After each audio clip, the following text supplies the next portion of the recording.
1857 के स्वतंत्रता संग्राम पर आधारित पुस्तकें, हमारा पहला पॉइंट है आज का ये।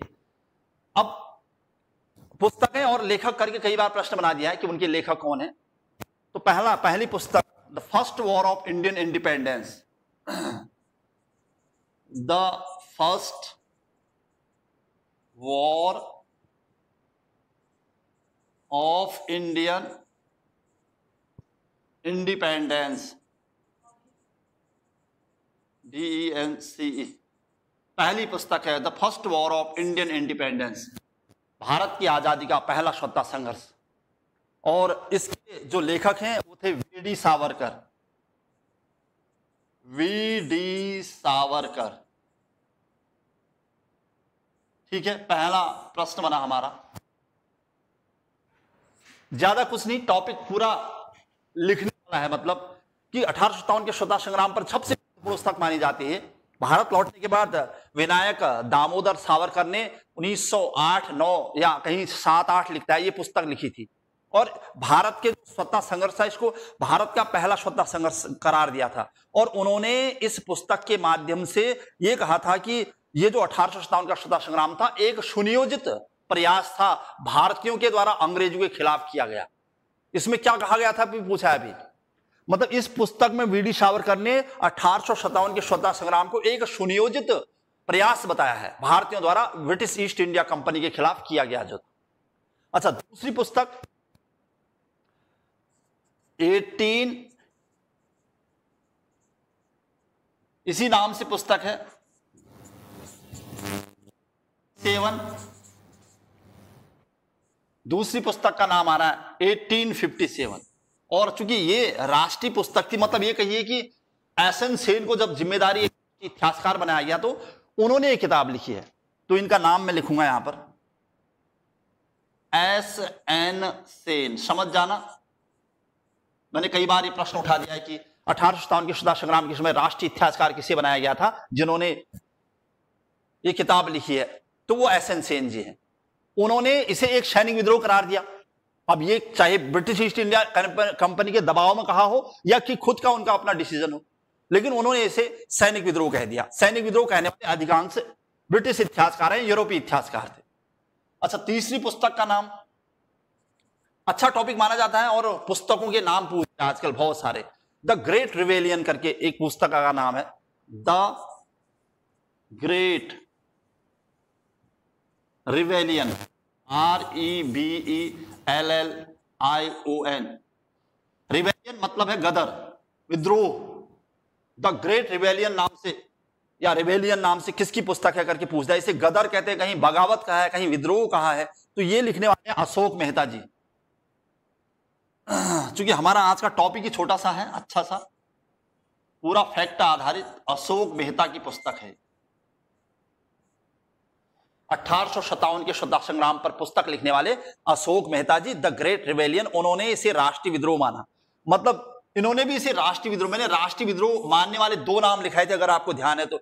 एक तो डिज़रायली थे जो ब्रिटेन के थे, लेकिन वो ब्रिटेन में विपक्ष की पार्टी के मुखिया थे, उन्होंने तो कहना ही था इसको राष्ट्रीय विद्रोह। पर भारत की तरफ से अशोक मेहता थे जिन्होंने द ग्रेट रिवेलियन नामक पुस्तक के माध्यम से इसे दुनिया के सामने रखा या बताया कि हाँ, इसे भारत का स्वतंत्रता संग्राम कहना चाहिए। अच्छा, एक और यहां पर नाम आ रहा है जिनको राष्ट्रीय इतिहासकार बनाया गया था और उनसे कहा गया था कि आप ये पुस्तक लिखो, लेकिन उन्होंने मना कर दिया था कोई किताब लिखने से। वो थे आरसी मजूमदार। तो उनकी पुस्तक का नाम यहां पर आ रहा है।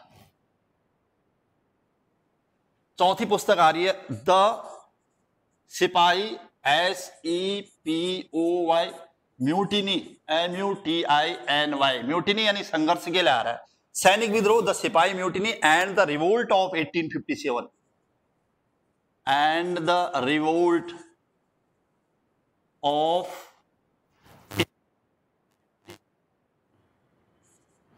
एक और किताब आई है यहां पर, तो ये है आरसी मजूमदार। ध्यान रखिएगा, उनका जो स्टेटमेंट था हिंदी में कई बार यूपी पीसीएस में या उत्तराखंड पीसीएस में या संघ लोक सेवा आयोग में प्रश्न बना दिया है। 1857 का स्वतंत्रता संग्राम में तो प्रथम ना अंतिम और नहीं स्वतंत्रता संघर्ष, इस टाइप से उसको बैलेंस करने को पूछता है, उसको समीक्षा करने को पूछता है। लेकिन उनकी किताब ऐसी नहीं है। तो किताब का नाम the sepoy mutiny and the revolt of 1857। अच्छा, नेक्स्ट नाम यहां पर जो आ रहा है, अब तक 4 पुस्तकें आ चुकी हैं। इसके अलावा जो यहां पर किताबें लिखी गई हैं, 5वीं किताब, 2, 4, 6 मैंने कहा था लिख देता हूं ताकि आपका प्रश्न बन जाए। द सिपाही म्यूटिनी किसने कहा है, प्रश्न पूछा एक बार। द ग्रेट रिवेलियन किसकी पुस्तक है, ध्यान रखिएगा, इस सब एक से एक महत्वपूर्ण पुस्तकें हैं और कभी पर्टिकुलर क्वेश्चन पूछता है। अच्छा, नेक्स्ट है rebellion 1857, REBELLION, rebellion 1857। Symposium, SIMPOSIUM।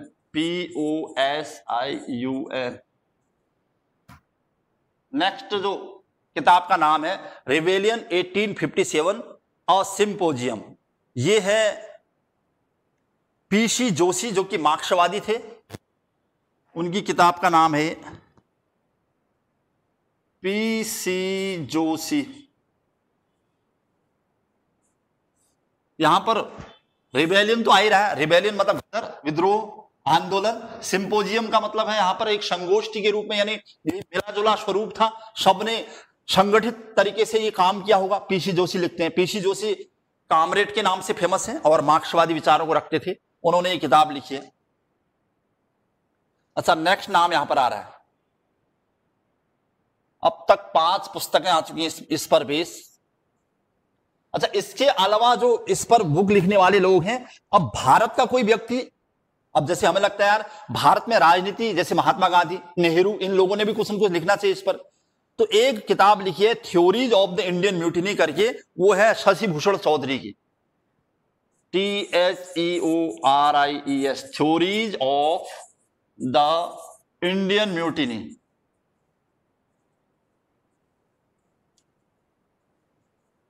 ये है शशि भूषण चौधरी की पुस्तक।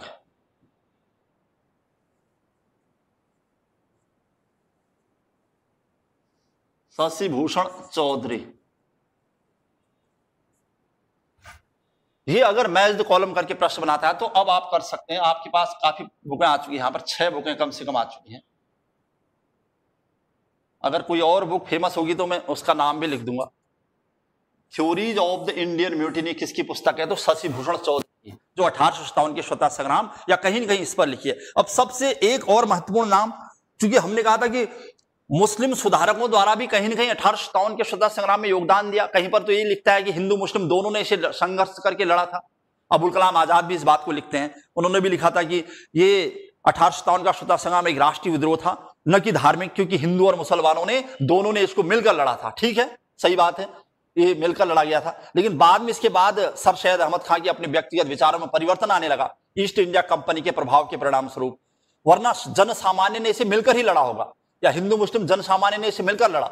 मतलब ये नहीं कह सकते सभी लोग इसमें साथ थे, लेकिन फिर भी जन सामान्य ने इसे मिलकर लड़ा, इसलिए कह सकते हैं हम। अच्छा, तो सर सैयद अहमद खान की पुस्तक का नाम आ रहा है an essay on the cause of the Indian revolt. तो नेक्स्ट, एन एसे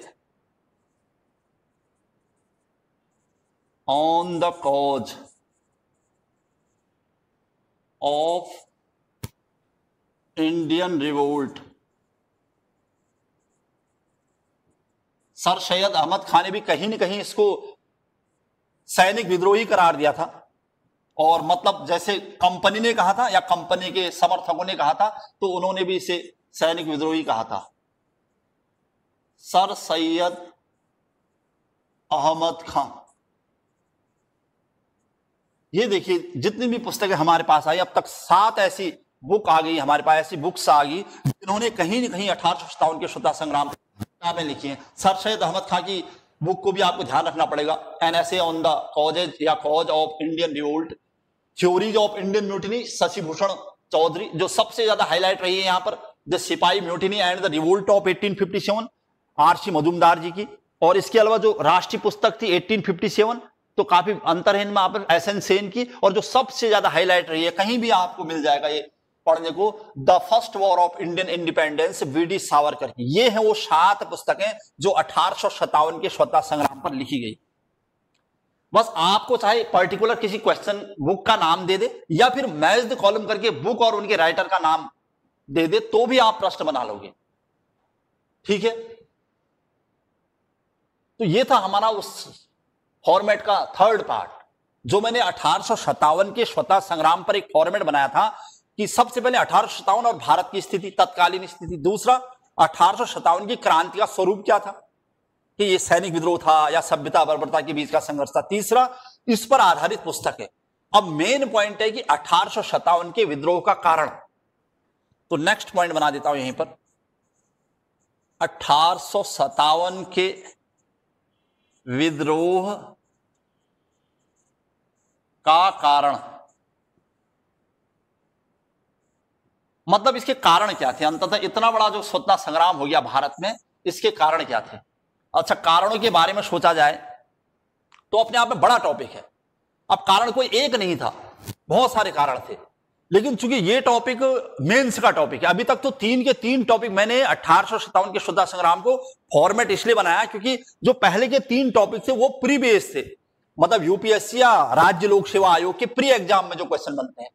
अब मेंस की तरफ जा रहे हैं हम कि 1857 के स्वतंत्रता संग्राम के कारण, मैं यहां पर स्वतंत्रता संग्राम नहीं लिख रहा था क्योंकि जगह ज्यादा नहीं रहती है, इस वजह से विद्रोह लिख दिया मैंने। तो 1857 के स्वतंत्रता संग्राम के कारण क्या थे, और एक बात मैंने कहा कि अगर आपसे पूछे क्वेश्चन कोई 1857 का स्वतंत्रता संग्राम क्या था, विद्रोह था, सैनिक विद्रोह था, सभ्यता बर्बरता का संघर्ष था, या इसे स्वतंत्रता संग्राम माने, हम कहेंगे ये 1857 का स्वतंत्रता संग्राम न केवल सैनिक विद्रोह था, इसे हिंदू मुस्लिम षड्यंत्र भी नहीं कहा जा सकता, बल्कि भारत के आम आदमी के राष्ट्रवाद के प्रति आरंभिक अभिव्यक्ति थी, यानी देश के प्रत्येक व्यक्ति ने इसके लिए संघर्ष किया है। और इससे पहले ईस्ट इंडिया कंपनी का 100 साल का जो भारत में शासन था, उसके अपेक्षित परिणाम नहीं थे, चाहे वो भू राजस्व के क्षेत्र में हो या सैनिक क्षेत्र में। सैनिक क्षेत्र में भारतीयों को उच्च पद नहीं दिए गए और उनके साथ उनके धर्म पर चोट की गई, धर्म और सभ्यता संस्कृति पर। दूसरा, आर्थिक क्षेत्र में रेलवे का विकास किया तो जा रहा था, या रेलवे का किया तो जाना था, लेकिन इतना नहीं हो पा रहा था कि जो भारत के लोगों के हितों को साध सके। ईस्ट इंडिया कंपनी ने अपने व्यक्तिगत हितों को साधने के लिए सब कर रहे थे। अच्छा, उसके अलावा बहुत सारे ऐसे कारण, सैनिक कारण निकल के रहे थे, विदेशों में जाना पड़ता था भारत के सैनिकों को, जो कि भारतीय समाज में अपमान की दृष्टि से देखा जाता था उनको। ये सब बन के परिणाम स्वरूप, यानी प्रत्येक जनमानस अंग्रेज ईस्ट इंडिया कंपनी का विरोधी हो गया था। जनजातियां विरोधी हो गई थी और यहाँ के किसान विद्रोही हो गए थे। जमींदार भी कहीं न कहीं अब समझ रहे थे ईस्ट इंडिया कंपनी के औपनिवेशिक गतिविधियों को। तो धीरे धीरे धीरे एक व्यापक जन विद्रोह हो गया था और कुछ देशी राजे जो अपने स्वार्थ, व्यक्तिगत हितों को साधना चाहते थे, वो भी कहीं न कहीं इसमें विद्रोहियों के साथ थे और प्रत्येक जनमानस आम आदमी तो था ही था। तो अंततः कारण कैसे लिखें, कैसे इसके कारणों पर विचार करें, तो 1857 के विद्रोह के कारणों को अगर लिखा जाए तो कुछ इस टाइप से लिखना चाहिए। बहुत सारे कारण थे, तो एक एक करके मैं कारण लिखता हूं यहां पर। आर्थिक कारण, जैसे अगर आपसे कारण भी पूछा तो कोई एक कारण नहीं था, आर्थिक कारण आप इस टाइप से लिखो तो अच्छा है। आर्थिक कारण, सामाजिक कारण, सामाजिक कारण, और अगर लिखना चाहें तो आप धार्मिक कारण लिख सकते हैं, धार्मिक कारण, और राजनैतिक कारण, राजनैतिक कारण। 1857 के स्वतंत्रता संग्राम के आर्थिक, सामाजिक, धार्मिक, और लिखना चाहें तो आप तात्कालिक कारण, तात्कालिक कारण। ये 5 कारण आपके दिमाग में आने चाहिए यार, कि किस क्षेत्र में क्या चल रहा था। अब हमें वैसे तो हम कुछ भी कारण बता देंगे, बहुत सारे कारण बता देंगे, लेकिन उनको कैसे सेट करें, कौन सा कारण आर्थिक कारण था या कौन सा कारण सामाजिक कारण था, ऐसे समझना बड़ा मुश्किल है। हमें केवल आर्थिक कारणों पर सोचना, जैसे 1857 के स्वतंत्रता संग्राम के आर्थिक कारणों पर विचार कीजिए, मेंस के क्वेश्चन होते हैं, और तब हमें केवल आर्थिक कारणों को सोचना पड़ेगा यार क्या हुआ था ऐसा। अच्छा, ऐसे ही केवल सामाजिक कारणों पर लिखना पड़े, धार्मिक कारणों पर लिखना पड़े, बहुत कुछ है हमारे पास, लेकिन वो इकट्ठा नहीं है, एक साथ है, सब मिक्स है, वो उसको अलग अलग करना है हमने। और तात्कालिक कारण, ठीक है, वही आपको पता होना चाहिए। तो हम कोशिश करेंगे कि 1857 के स्वतंत्रता संग्राम के सबसे पहले आर्थिक कारणों पर चलते हैं। तो आप मेंस के मतलब लिहाज से देखिए, सबसे पहले आर्थिक कारण, 1857 के स्वतंत्रता संग्राम के आर्थिक कारण। अब लिख तो हम काफी कुछ देंगे, जैसे हमें लगता है यार कुछ हम सोच रहे हैं, तो आर्थिक कारण बहुत थे, बहुत सारी ऐसी स्थिति थी भारत में जो अर्थव्यवस्था को डवाडोल कर रही थी, भारतीय अर्थव्यवस्था को। वो कहीं न कहीं कारण ही तो थे, लेकिन उनको कैसे लिखा जाए, मैं केवल पॉइंट लिखने वाला हूं और आप उसको एक्सप्लेन करने वाले हैं, मतलब आप उसको एक्सप्लेन कर लोगे और मैं कुछ पॉइंट ऐसे लिख देता हूं जो आर्थिक कारण की ओर संकेत करते हैं। अच्छा, आर्थिक कारणों में जैसे मैंने कहा था कि आज से नहीं, 1857 से 100 साल पहले यानी 1757 से बंगाल से शुरुआत हो गई थी। और सबसे बड़ी व्यापक शुरुआत तो तब हुई जब स्थायी बंदोबस्त चला, कॉर्नवालिस केस में स्थायी बंदोबस्त चला, रैयतवाड़ी पद्धति चली, महलवाड़ी पद्धति चली। इनके तहत कभी किसानों को, मतलब कभी रैयत को मालिक माना गया, कभी जमींदारों को मालिक, कभी पूरे महाल गांवों को मालिक माना गया। लेकिन जो भी हुआ, रिजल्ट क्या निकला? किसानों का शोषण, बहुत ज्यादा शोषण, किसान तंग आ गया, परेशान हो गया। तो कहीं ना कहीं, मतलब मैं केवल पॉइंट आउट करने वाला हूं, आप समझ जाना। स्थायी बंदोबस्त, चूंकि हमने सब पहले से पढ़े हैं, स्थायी बंदोबस्त जिसे इस्तमरारी बंदोबस्त भी कहते हैं, परमानेंट सेटलमेंट भी कहते हैं। स्थायी बंदोबस्त, रैयतवाड़ी तथा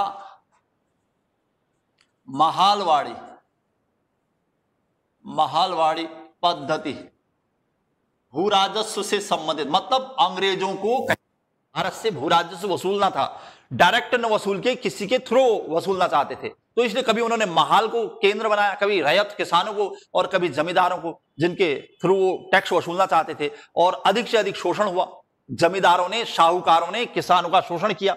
वो कहीं ना कहीं ईस्ट इंडिया कंपनी के निर्देशन में काम कर रहे थे। तो इसके बारे में आप लिख सकते हो काफी कुछ, क्योंकि ये सब हमने पहले से पढ़ रखा है कि रैयतवाड़ी क्या थी, स्थायी बंदोबस्त की शुरुआत कहां हुई। मैंने कहा था कि स्थायी बंदोबस्त की शुरुआत पूर्वी भारत से हुई थी 1793 में, कॉर्नवालिस के समय।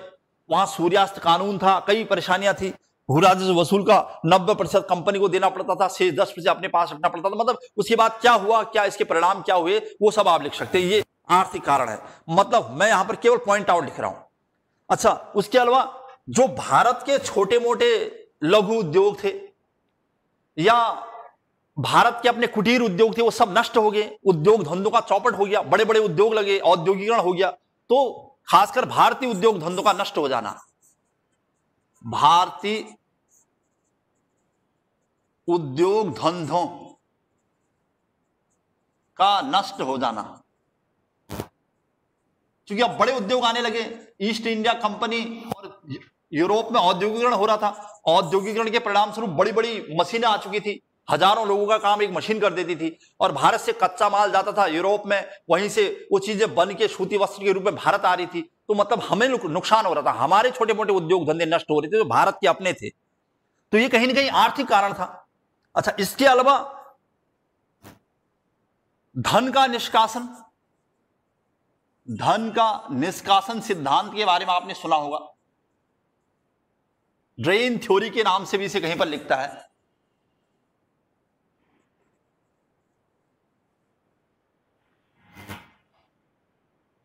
ड्रेन थ्योरी का मतलब था भारत का पैसा किसी न किसी माध्यम से भारत से बाहर जा रहा है। और दादा भाई नौरोजी, रजनी पामदत्त, कई लोगों ने इसके बारे में लिखा था। ये भारत से बाहर जाते हुए पैसे के बारे में बहुत दुख व्यक्त किया था, रोष व्यक्त किया था कि ईस्ट इंडिया कंपनी या ब्रिटिश कहीं न कहीं भारत के पैसे को बाहर ले जाते कई माध्यमों के माध्यम से। सोचिए, हमारे कच्चे माल को यूरोप में ले जाती है, वहीं से सूती वस्त्र बना के हम ही को बेचती, तो किसी भी तरीके से हम ही से पैसा कमा के हमारे कच्चे माल को ले जाके हमें आर्थिक नुकसान पहुंचा रही है। तो धन के निष्कासन सिद्धांत पर दादा भाई नौरोजी ने भी कई पत्र भी लिखे। उन्होंने इंग्लैंड डेप्ट टू इंडिया, पहली बार उन्होंने भारत की राष्ट्रीय आय वगैरह इनका आकलन भी किया था। Poverty and un British rule in India के माध्यम से उन्होंने भारत की प्रति व्यक्ति आय का जिक्र किया था कि वो भारत की प्रति व्यक्ति आय मात्र 20 रुपए थी उस दौर में, मतलब 1867-68 के आसपास, या कहीं 66 भी लिखता है। तो वो आर्थिक स्थिति भारत की जिक्र किया था उन्होंने। भारत से धन के निष्कासन के बारे में बताते कि भारत से किस प्रकार पैसा बाहर जाता है कंपनी के माध्यम से। तो ये कहीं ना कहीं आप इसके बारे में लिख सकते हो क्या क्या हो सकता है। इसके अलावा जो भारत में हो रहा था, जैसे सूखा, अकाल, कई बार उस समय ऐसा होता था कि बड़े बड़े अकाल पड़ जाते थे, कई उल्लेख भी हुआ है, और सूखा पड़ जाता था, उसके बाद राहत कार्यक्रम कुछ भी नहीं था। कमिश्नर रैंडी की हत्या हुई पूना के चापेकर बंधुओं के द्वारा, वो कहीं न कहीं प्लेग कमिश्नर कहते हैं उसको, प्लेग फैल गया था, और उसके बाद जो राहत कार्यक्रम चलाना था सरकार के द्वारा वो सब भ्रष्ट अधिकारियों के द्वारा नष्ट कर दिया गया, खत्म कर दिया गया, या भ्रष्टाचार की भेंट चढ़ गया। वो कहीं न कहीं जनता में उसके खिलाफ रोष था, लेकिन करेगी क्या जनता, कुछ भी नहीं कर पाती थी। तो ये प्रश्न आप आर्थिक कारणों में लिख सकते हैं, मतलब ये 4 कारण भी अगर आप लिख दें तो आराम से इसको एक्सप्लेन कर सकते हैं। 100 शब्द, 200 शब्द, 600 शब्द भी आराम से लिख सकते हैं इसके बाद। ये आर्थिक कारण निकल गया है ईस्ट इंडिया कंपनी और 1857 के स्वतंत्रता संग्राम के आर्थिक कारण। 4 पॉइंट बना रखे मैंने केवल, इन पर आप थोड़ा बहुत लिख सकते हैं। कभी कभी जैसे फैक्ट से होता है हमें, अब धन के निष्कासन का जिक्र कहीं पर ऐसे लिख देना है आपको, तो किताब भी लिख देता हूं एक, poverty and un-British rule in India.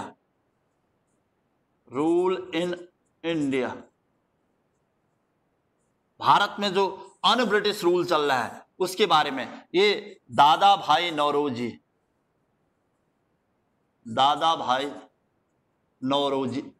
Naoroji ने जिक्र किया है कि भारत से बाहर जाते हैं पैसे का। हालांकि उनके कई पत्र हैं, बाद में हम दादा भाई नौरोजी को पढ़ रहे होंगे तो उनके कई पत्रों का जिक्र करते रहेंगे। तो ये सब चीजें आर्थिक कारणों की ओर संकेत कर रहे हैं कि आप इनके बारे में थोड़ा थोड़ा अगर 10-10 या 20-20 शब्द भी लिखते, बहुत कम शब्दों में लिखना है, 100 शब्दों में, तो आप पूरा लिख सकेंगे और एक पूरा निबंध भी लिख सकते हैं।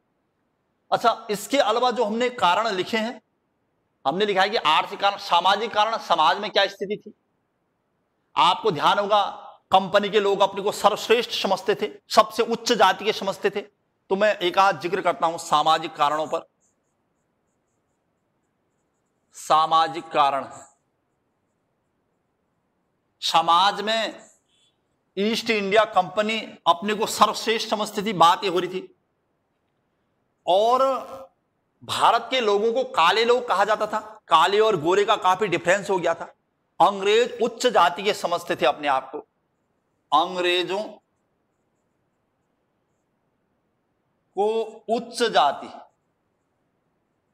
मतलब गोरी के अपने को गोरे कहते थे, अंग्रेजों को उच्च जाति, तथा भारतीयों को काले लोग समझा गया या समझा जाता था। मैं पॉइंट डाल रहा हूं, बस आपको इसके बारे में लिखना है। कई चीजें हुई थी। तो ये उच्च जाति की जो सोच थी अंग्रेजों की कि विश्व में अंग्रेजों के बराबर उच्च जाति कोई नहीं है और दूसरी जाति के लोग यानी भारत के लोग काले लोग हैं। तब उन्होंने कई बार ऐसे बातें की थी। तो आपको भी ध्यान होगा, no entry to dogs and Indians लिखते थे वो, कहीं पर भी इस टाइप के कहीं पर लिखा रहता था। तो इस टाइप से शब्दों से भारत के लोग, no entry to dogs and Indians, सोचिए ऐसी स्थिति थी। कहीं पर भी ऐसा लिखा दिख जाएगा आपको कि भारतीयों और डॉग यानी कुत्तों के लिए कोई एंट्री नहीं है, प्रवेश नहीं है, चाहे रेलवे में था या कहीं पर भी था। महात्मा गांधी को मेरिट वर्ग में या मेरिट्स वर्ग में दक्षिण अफ्रीका में फर्स्ट जब वो ट्रेन से यात्रा कर रहे थे तो उनको बाहर कर दिया गया था। तो ऐसी स्थिति थी, मतलब जब महात्मा गांधी पढ़े लिखे थे, बैरिस्टर की डिग्री प्राप्त थी, उच्च वर्गीय घराने के थे, ऐसी स्थिति वहां हो रही थी। तो सामान्य लोगों के साथ क्या स्थिति होती होगी, समाज में कितना भेदभाव था। अच्छा, रेलवे में देखा जाए तो रेलवे में आप जब रेलवे में यात्रा करेंगे भारतीय, तो प्रथम श्रेणी की यात्रा वर्जित थी। रेलवे में प्रथम श्रेणी की यात्रा वर्जित थी भारतीयों के लिए।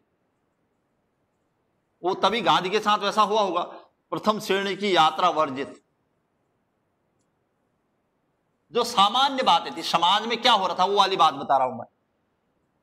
तो समाज में इतना भेदभाव हो रहा था, कहीं पर भी इसके लक्षण दिख जाएंगे। आज भी आपने देखा होगा नस्ल भेद का कितना मामला चलता है, चाहे वो अमेरिका हो, यूरोप में हो या दक्षिण अफ्रीका में। तो नेल्सन मंडेला ने अपना पूरा जीवन समर्पित कर दिया इन चीजों के लिए। अब्राहम लिंकन ने अपने जान की बाजी लगा दी थी। तो लेकिन वो कहीं भेदभाव आज भी समाप्त नहीं हो पाया। और वर्तमान में अमेरिका में कितना विरोध हुआ था, और एक नाम जो मैं अभी याद नहीं कर पा रहा हूं, वो कुछ समय पहले उनकी वजह से जो मारे गए थे और फिर कितना विद्रोह पूरा संपूर्ण विश्व में, लेकिन हुआ क्या, कुछ नहीं। कहीं ना कहीं तब भी ये होता था, तब हमारे भारत में आके अंग्रेज लोग हमसे ये सब कर रहे थे, सोचिए।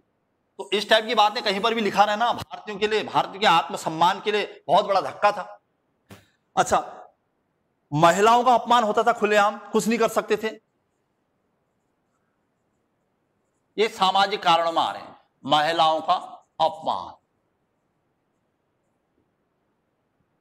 और यहां के जो अंग्रेजों के साथ लगे रहने वाले जमींदार या क्षेत्रीय लोग थे या साहूकार, जो हमेशा अंग्रेजों के दिशा निर्देशों पर काम करते थे, उन्हीं के कहने पर अंग्रेज लोग महिलाओं का अपमान करते थे जहां तहां, और फिर भारत के लोग कुछ नहीं कर पाते थे। तो ये सब कहीं ना कहीं सामाजिक कारण निकल के आ रहे हैं।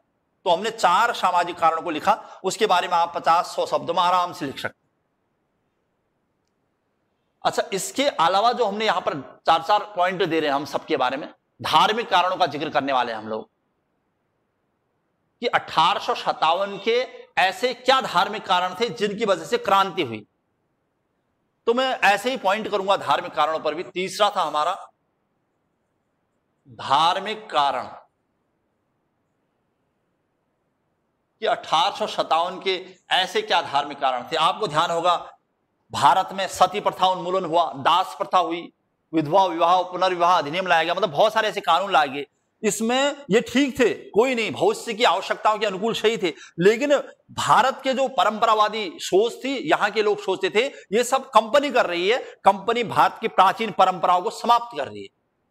और जबकि ये कुरीतियां थी, लेकिन भारत के लोग समझते थे हमारी प्राचीन परंपराएं हैं, इनको समाप्त नहीं किया जाना चाहिए, और बहुत सारे लोग इसके विरोध में खड़े होते हैं। लेकिन कौन अंग्रेजों के खिलाफ आवाज उठा सकता था? समय समय पर कुछ बुद्धिजीवियों ने, समाज सेवकों ने काम किया, लेकिन अधिकांश लोग हमेशा इसके विरोध में रहते थे। तो धार्मिक कारणों में क्या निकल के आता है ऐसा महत्वपूर्ण, जिसको मैं पॉइंट आउट करता हूं और फिर आपको उसके बारे में 1-2 पॉइंट लिखने हैं। तो सबसे पहले अगर धार्मिक कारणों पर लिखना पड़े, आपको पॉइंट देने पड़े, तो जो हमारी प्राचीन परंपराएं खत्म हो रही थी, सती प्रथा, दास प्रथा, बाल विवाह, जो हमारे समाज में रच बस चुके थे, बाल विवाह डैश डैश समाप्त किए गए।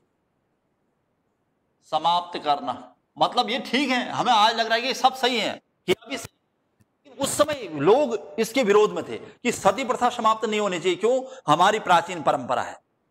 अच्छा, उसके अलावा इस टाइप की काम नहीं होनी चाहिए। और तो और, जैसे चलो ये तो ठीक था, क्योंकि जो समझते नहीं थे इन चीजों को, उन्हें लगता था यार हमारी परंपरा पर चोट हो रहा है। 1813 के चार्टर एक्ट की बात करूंगा तो धार्मिक कारण में, चार्टर एक्ट के तहत आपको ध्यान होगा 1813 के चार्टर एक्ट के तहत भारत में ईसाई मिशनरियों को धर्म प्रचार की अनुमति दे दी गई।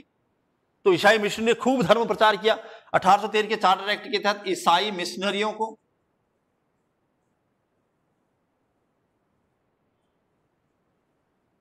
धर्म प्रचार की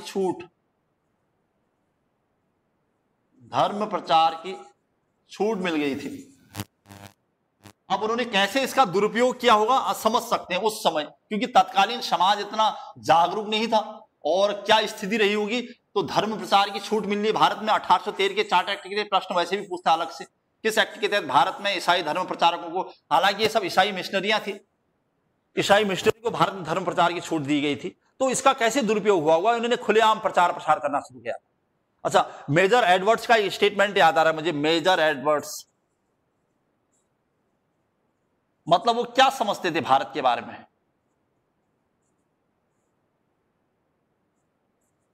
तो एक स्टेटमेंट वो कहता है मेजर एडवर्ड्स कि हम, मतलब ईस्ट इंडिया कंपनी जब भारत में आई तो उसका उद्देश्य क्या था? तो कहता है हमारा भारत पर अधिकार करने का अंतिम उद्देश्य है कि हम भारत को ईसाई देश बना दें। तो ये स्टेटमेंट कभी पूछता है कि हमारा भारत आने का अंतिम उद्देश्य यह है कि हम भारत को ईसाई देश बना दें।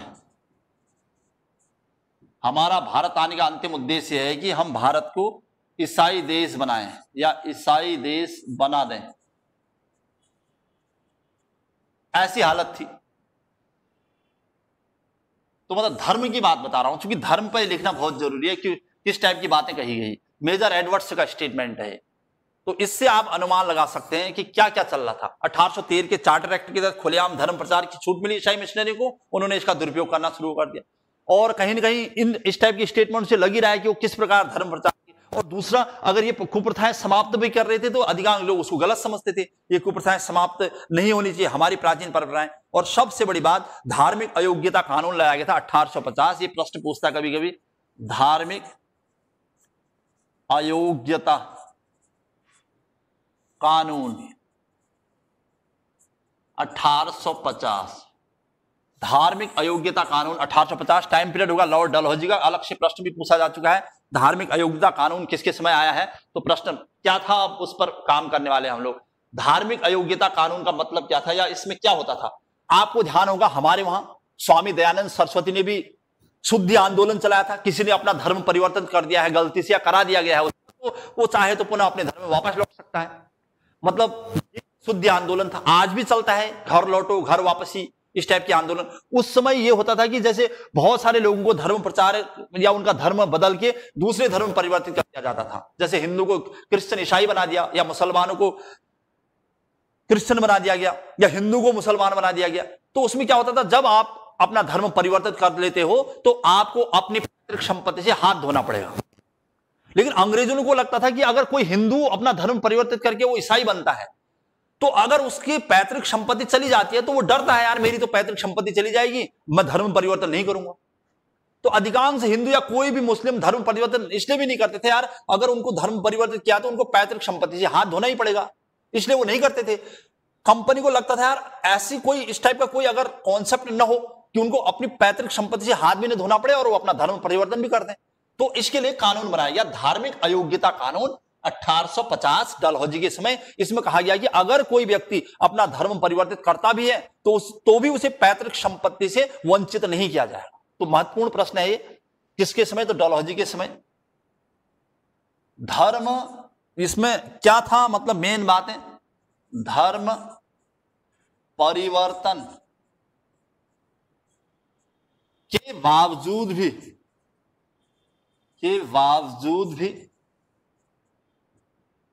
पैतृक संपत्ति,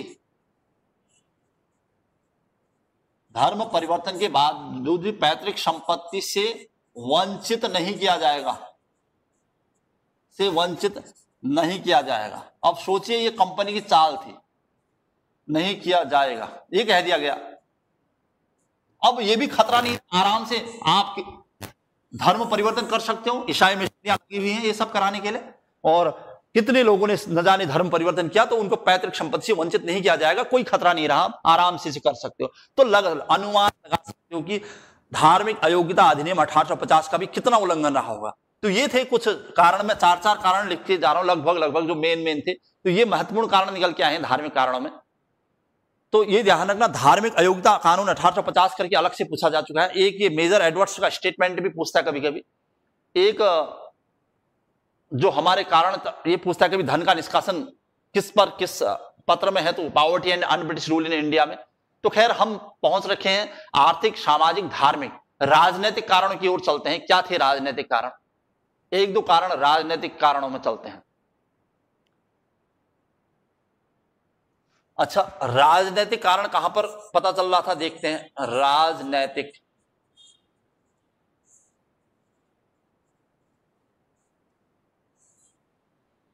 कि किस प्रकार धार्मिक कारणों के बाद राजनीतिक कारण की, कहते हैं कि राजनीतिक कारण या डिप्लोमेटिक क्या हो रहा था, अवध को कुशासन का आरोप लगाकर ब्रिटिश साम्राज्य में मिला दिया गया। तो पहला पॉइंट बना देता हूं, अवध पर जेम्स आउटरम की रिपोर्ट लाई थी, अवध पर कुशासन का आरोप लगाकर, आपको पता ही है कहानी, ब्रिटिश साम्राज्य में मिला दिया गया, ब्रिटिश साम्राज्य में मिला दिया गया। राज्य हड़प नीति उस पर लागू नहीं हो पा रही थी। तो जब राज्य हड़प नीति लागू नहीं हो पा रही थी तो उस पर कुशासन का आरोप लगा दिया गया, या फिर जेम्स आउटम की रिपोर्ट के आधार पर उस पर एक ऐसी रिपोर्ट तैयार कर दी गई कि भैया अवध में कुशासन चल रहा है, सिद्ध करवा दो। तो उसने डलहौजी को लिख दिया कि हाँ यहां पर कुशासन चल रहा है, तो जबरदस्ती विरजिस कादिर जो कि उत्तराधिकारी था और उसके उत्तराधिकारी होने के बावजूद भी अवध को जबरदस्ती यहां पर मिला दिया गया। तो लगा लीजिए कैसा चल रहा होगा, और उसे एक चीफ कमिश्नरी का भाग बना दिया। वैसे पर्टिकुलर कभी और डीप क्वेश्चन बनाए तो मैं एक नोट करके मैंने इसलिए लिख दिया यहां पर, मतलब अवध को, क्योंकि डायरेक्ट राज्य हड़प नीति लागू नहीं हो पा रही थी, अवध को चीफ कमिश्नरी के अंतर्गत रख दिया गया। चीफ कमिश्नरी कि वो उसकी देखभाल करेगा और उस पर ध्यान रखेगा का भाग बना दिया गया, भाग बना दिया गया। अवध को चीफ कमिश्नरी का भाग बना दिया गया और यह कह दिया गया कि अवध पर अब नजर रखी जाएगी ईस्ट इंडिया कंपनी के द्वारा। तो इससे क्या अनुमान लगाया जा सकता है? और सबसे बड़ी बात, पहला चीफ कमिश्नर कौन था पूछता है, हेनरी लॉरेंस। तो और इसमें जोड़ देता हूं मैं, और हेनरी लॉरेंस, हेनरी लॉरेंस पहला चीफ कमिश्नर था, पहला चीफ कमिश्नर,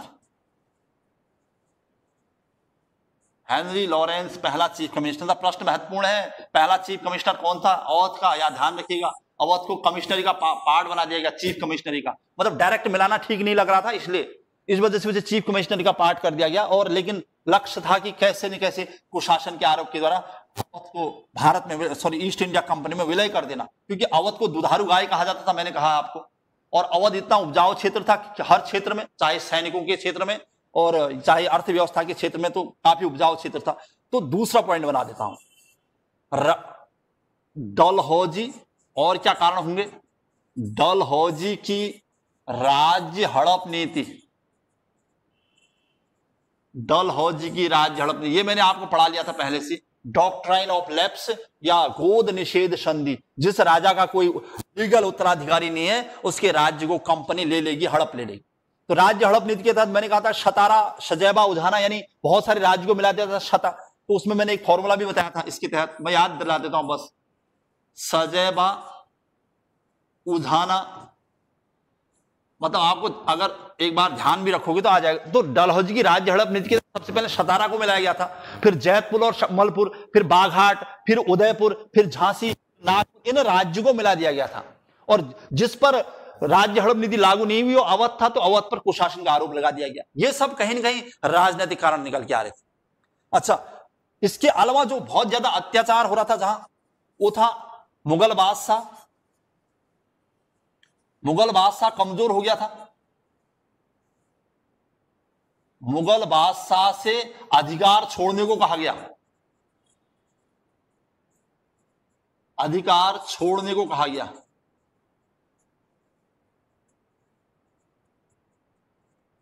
पहले तो ऐसी भी नौबत आई जब मुगल बादशाह ईस्ट इंडिया कंपनी की पेंशन लेता था, और फिर उसके बाद ऐसी भी नौबत आ गई जब उसके अधिकार छोड़ने को कहा गया। और तो और सिक्कों से जो कॉइन्स थे मुगल बादशाह के, उस पर से भी उसका नाम हटाने की बात की गई। तथा इसी में जोड़ देता हूं, सिक्कों से नाम हटाने को कहा गया।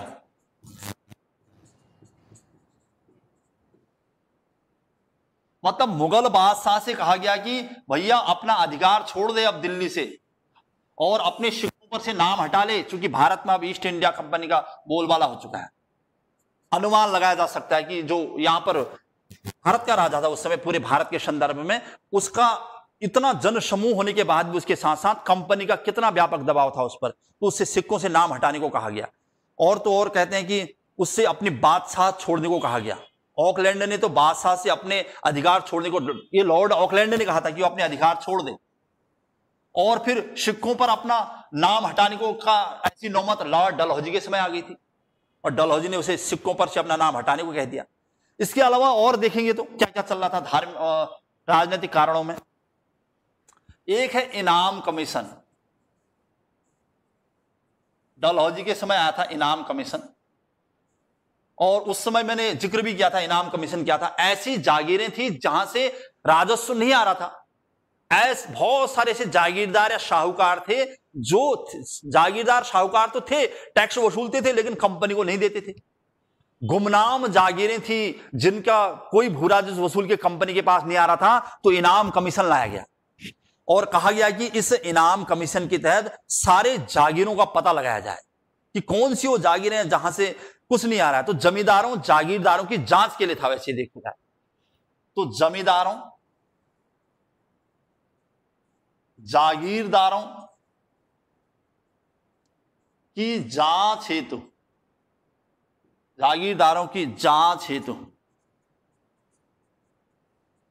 लाया गया था डलहौजी के समय। मैं डलहौजी में इसे पढ़ा भी दिया होगा, क्योंकि हमें मैटर कलेक्ट करना है कि कैसे हम मेंस लिखें या मेंस के क्वेश्चन को कैसे हैंडल करें। तो हमें मैं फैक्ट आपको लिखा रहा हूं पॉइंट सब के बारे में। इनाम कमीशन का उद्देश्य था उन गुमनाम जागीरों का पता लगाना या जिनके पास है जो राजस्व क्यों नहीं आ रहा है। तो कहते हैं कि ऐसे लगभग 35,000 जागीरें थी, 35,000 जागीरों की जांच की गई और इसमें से लगभग 20,000 जागीरों को जब्त कर लिया गया। 20,000 जागीरें जब्त कर ली गई। इसके तहत मतलब 35,000 की जांच हुई, 35,000 जागीरों की, और 20,000 जागीरें जब्त कर ली गई। इससे जो ये जागीरदार होंगे, जमींदार होंगे, नाराज हो रहे थे, लेकिन कैसे कंपनी के खिलाफ आवाज उठा सकते थे, वो बड़ा मुश्किल था। इस वजह से उन्होंने एक समय ऐसा आना ही था जो कंपनी के खिलाफ आवाज उठा सके। अच्छा, और लिखने पड़े तो मैं 4 जो हमारे पॉइंट से फैक्ट बना चुका हूं अब तक, तो आप इसके ज्यादा भी सोच सकते हैं। राजनीतिक कारणों में अवध पर कुशासन का आरोप, अवध का डिटेल लिख देंगे आप, डलहौजी की राज्य झड़प नीति, और भी लिख सकते हैं आप। डलहौजी से पहले लॉर्ड वेलेस्ली ने भी सहायक संधि चलाई थी, द्वैत शासन चला था लॉर्ड क्लाइव ने, उनको भी डिटेल कर सकते हैं यहां पर एक एक लाइन में। और मुगल बादशाह से उसके अधिकारों को सीमित करने की बात की, उससे सिक्कों पर से नाम हटाने की बात की। इनाम कमीशन के तहत जब जागीरें जब्त होने लगी तो इन्होंने विरोध करना शुरू कर दिया। तो ये सब निकल के आ रहे हैं। ये 4 प्रमुख कारण थे। अगर 1857 के स्वतंत्रता संग्राम पर और लिखने की बात आई तो सैन्य कारण भी हो सकते हैं। मैं एक और लिख दे रहा हूं यहां पर, मैंने वहां लिखा तो नहीं था, लेकिन यहां पर चूंकि सैन्य कारण का भी जिक्र कर देता हूं, अगर आपको लिखना पड़ जाए सैनिक कारण या सैन्य कारण कि 1857 के स्वतंत्रता संग्राम को कोई सैनिक कारण बताओ, ताकि हम धीरे धीरे तात्कालिक कारण की तरफ। तो सेना के साथ क्या होता था, अंग्रेजों की तुलना में भारतीयों को कम वेतन मिलता था, सीधी सी बात। तो मैं यहां पर लिखूंगा अंग्रेजों की तुलना में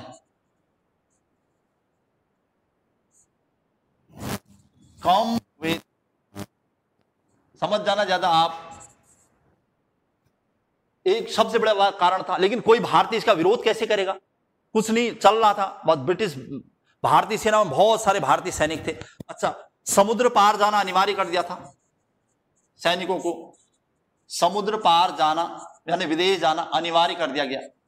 और भारतीय समाज में समुद्र पार जाना बहुत गलत माना जाता था, और जो समुद्र पार जाएगा तो उसे म्लेच्छ कहा जाता था, और भारतीय समाज में उसको मतलब ऐसी नजरों से देखा जाता था कि वो उस समाज से यानी सामाजिक दूरी बना चुका है, कंपनी का हो चुका है, इस टाइप की बातें थी। इसलिए जब यहाँ के ब्रिटिश भारतीय सैनिक घर आते थे तो उनके बड़ी समस्याओं का सामना करना पड़ता था। और तो और सामान्य सेवा भर्ती अधिनियम लाया गया था। एक प्रश्न मैं यहां पर डालना हूं, सामान्य सेवा भर्ती अधिनियम, एक कानून बना दिया गया इसके लिए भी 1856 डलहौजी के समय, बाद में केनिंग ने इसे लागू कर दिया था। सामान्य सेवा भर्ती अधिनियम, वैसे कहीं पर भी आप लॉर्ड केनिंग मिल जाएगा, यहां पर मैं लॉर्ड केनिंग इसलिए डाल दे रहा हूं क्योंकि उसके समय इसे लागू किया गया, लॉर्ड केनिंग। क्योंकि आपको पता ही है 56 में लास्ट में लॉर्ड केनिंग आ ही चुका था, 57 में क्रांति हो चुकी थी, इसलिए लॉर्ड केनिंग लिखता है। तो सामान्य सेवा भर्ती अधिनियम 1856 के तहत यह होता था कि जो सैनिक होते थे अगर वो ब्रिटिश भारतीय सेना में नौकरी कर रहे हैं तो उनको समुद्र पार जाना ही होगा। तो इसी के लिए था ये कि समुद्र पार जाना अनिवार्य। इसी के तहत किया गया था कि आपको अगर ब्रिटिश भारतीय में शामिल हो तो समुद्र पार जाओगे, समुद्र पार जाना अनिवार्य। तो इससे क्या होगा, समाज में स्थिति अच्छी नहीं हो पाती थी, भारतीय समाज में खासकर। तो यह प्रश्न पूछता है कि सामान्य सेवा भर्ती अधिनियम कौन लाया था, तो लॉर्ड केनिंग 1856 में, जिसके तहत ब्रिटिश भारतीय में नौकरी करने वाले भारतीयों को समुद्र पार अनिवार्य कर दिया गया था। मैंने लॉर्ड क्लाइव के समय श्वेत विद्रोह का जिक्र किया था। श्वेत विद्रोह क्योंकि उसने दोहरा वेतन समाप्त कर दिया था, वो अंग्रेज थे जिन्होंने श्वेत विद्रोह किया। बाद में भी ऐसे विद्रोह होते रहे। अच्छा, माने दूर जाने में आपको दोहरा वेतन मिलता था, लेकिन लॉर्ड क्लाइव ने वो भी समाप्त कर दिया था। अब कोई फायदा नहीं था विदेश जाने में, तो ये कानून लागू कर दिया गया। मतलब किस टाइप के आ रहे थे अंग्रेजों के समय, क्यों हो रही थी क्रांति, आप अनुमान लगा सकते कितना कुछ होता था। अच्छा, धर्म पर चोट होती थी, मतलब आपको ध्यान होगा 1806 में वेल्लोर विद्रोह हुआ था। कहीं वेल्लूर भी लिखता है इसको, वेल्लोर विद्रोह हुआ था।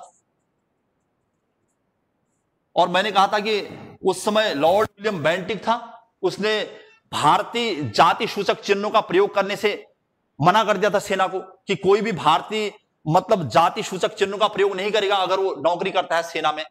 तो सेना ने विद्रोह कर दिया। 1806 में पहला सैनिक विद्रोह है। अच्छा, दूसरा विद्रोह की बात कर रहा था मैं। 1824 में बैरकपुर में विद्रोह हुआ था। बैरकपुर, पश्चिम बंगाल, बैरकपुर विद्रोह, बैरकपुर पश्चिम बंगाल में विद्रोह हुआ था। आपको ध्यान होगा 1824 से 26 के मध्य प्रथम आंग्ल बर्मा युद्ध हुआ था, और भारतीय सैनिकों को, सिपाहियों को बर्मा भेजा जाता था, और भारत के लोग इससे मना करते थे, वो जाने को तैयार नहीं थे। क्यों? क्योंकि विदेश जाना आपको पता ही है ठीक नहीं था भारतीय समाज के अकॉर्डिंग। इस वजह से सेना ने विद्रोह कर दिया था। कई विद्रोह हुए हैं इसके अलावा, और मतलब भारत में जो सेना के द्वारा विद्रोह हुए हैं वो बहुत सारे थे। 1844 में हुआ है, तो इसके अलावा 1844 में हुआ है, 1849 में हुआ है। कई विद्रोह में सेना के विद्रोह, सेना द्वारा विद्रोह। अब कारण या भारतीय को उच्च पद नहीं था, खराब खाना मिलता था और समुद्र पार जाना होता था, तो कई बार ऐसे विद्रोह देखने को मिले हैं। अच्छा, 1854 में आपको यह ध्यान होगा पोस्ट ऑफिस एक्ट आया था। पोस्ट लाया गया था।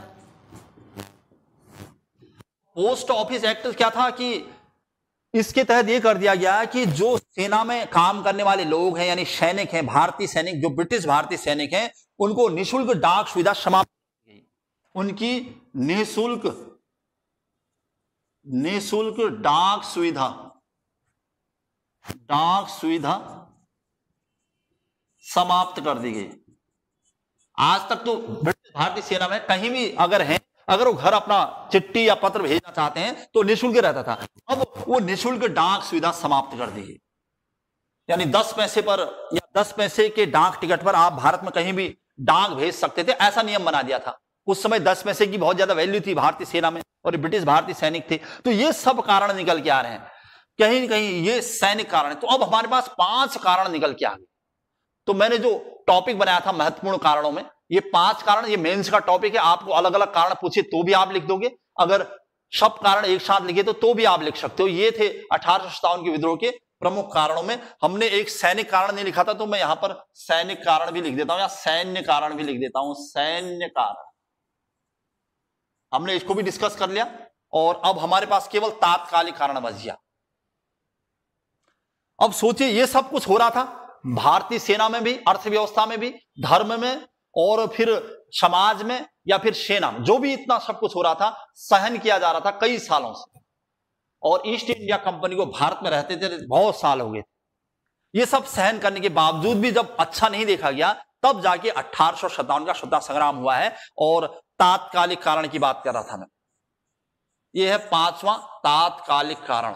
आखिर ऐसा क्या हुआ कि 1857 शुरू हो गया?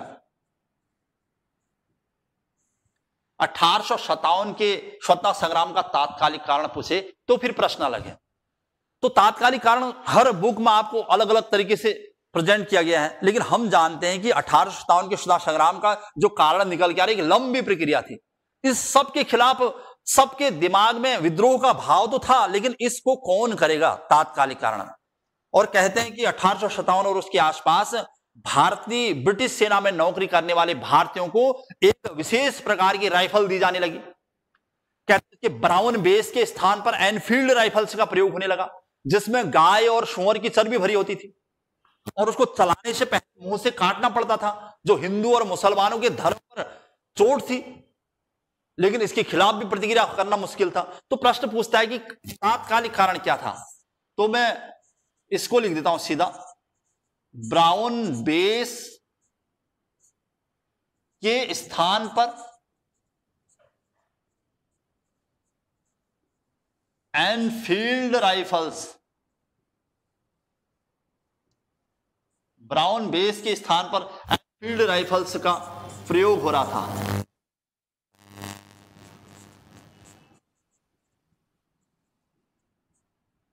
कोई दिक्कत नहीं, परिवर्तन हो रहा था, लेकिन कारण क्या था विद्रोह का, जिसमें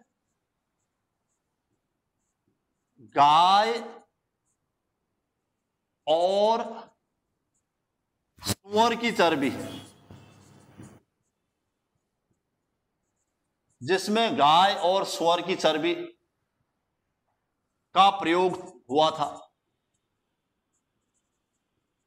यह सबसे बड़ा कारण निकल के आ रहा, मतलब तात्कालिक कारणों में।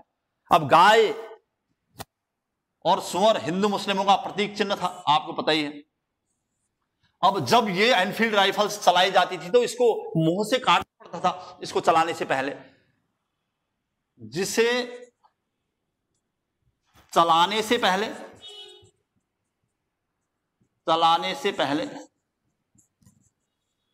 मुंह से काटना पड़ता था। यह सबसे बड़ा कारण क्लियर हो गया हमारा कि ब्राउन बेस के स्थान पर नई एनफील्ड राइफल्स आ रही थी और इसका भी प्रयोग कई महीने हो गए थे, सब चल रहा था, कौन उठाएगा आवाज। तो गाय और सूअर की चर्बी के खिलाफ सबसे पहले, मतलब इस चर्बी लगे कारतूस के खिलाफ सबसे पहले आवाज उठाने वाले थे मंगल पांडे। तो दूसरा पॉइंट बना देता हूं, चर्बी लगे कारतूसों के खिलाफ, चर्बी लगे कारतूसों के खिलाफ, वह लास्ट पॉइंट चल रहा है लगभग। सर्वप्रथम चर्बी लगे कारतूसों के खिलाफ सर्वप्रथम मंगल पांडे ने आवाज उठाई थी। मंगल पांडे ने आवाज उठाई थी। ये प्रश्न पूछता है कि करंट का क्वेश्चन था, या कई बार प्रश्न पूछता है कि मेन कारण क्या था कि 1857 अचानक वहां पर कैसे हो गया, मतलब 10 मई 1857 के बाद इसकी शुरुआत कैसे मानी जाए। तो ये हो रहा था कि एनफील्ड राइफल्स आ रही थी जो नई थी और उसमें गाय और सूअर की चर्बी का प्रयोग हो रहा था। कई बार ये सब छुटपुट घटनाएं होने के बावजूद कोई अपेक्षित परिणाम नहीं आ रहे थे कि एक ऐसी क्रांति का ज्वर फूटना था कि कोई इसका उल्लंघन, इसकी मतलब जो ये चल रहा था एनफील्ड राइफल से, इसका विरोध करे खुलेआम। लेकिन ये बातें असंभव थी। अतः इस चर्बी लगे कारतूस के खिलाफ सबसे पहले आवाज उठाने वाले हैं मंगल पांडे। कहते हैं कि मंगल पांडे ने अपने, मतलब इस के खिलाफ, अपने धर्म के खिलाफ, 34वीं रेजिमेंट के थे मंगल पांडे। और कभी कभी ऐसे भी प्रश्न पूछे हैं, तो मैं यहां पर लिख देता हूं, रेजिमेंट पूछता है तो 34वीं NI रेजिमेंट। मंगल पांडे पर बहुत कुछ लिखने को आता है। तो 34वीं NI रेजिमेंट के थे मंगल पांडे, और जिन्होंने चर्बी लगे कारतूस के खिलाफ सबसे पहले आवाज उठाई थी। और 29 मार्च 1857 को बैरकपुर छावनी में, यानी पश्चिम बंगाल में, मंगल पांडे ने, मतलब जो बैरकपुर छावनी यानी पश्चिम बंगाल की बात आ रही है, तो वहीं पर यह आवाज उठाई थी। और जब मंगल पांडे ने इसके खिलाफ आवाज उठाई तो उन्हें अपने अधिकारियों का विरोध सहना पड़ा और उन्होंने अपने अधिकारियों की हत्या कर दी थी। तो यह था पहला विद्रोह, पहला जन विद्रोह कहते हैं इसको।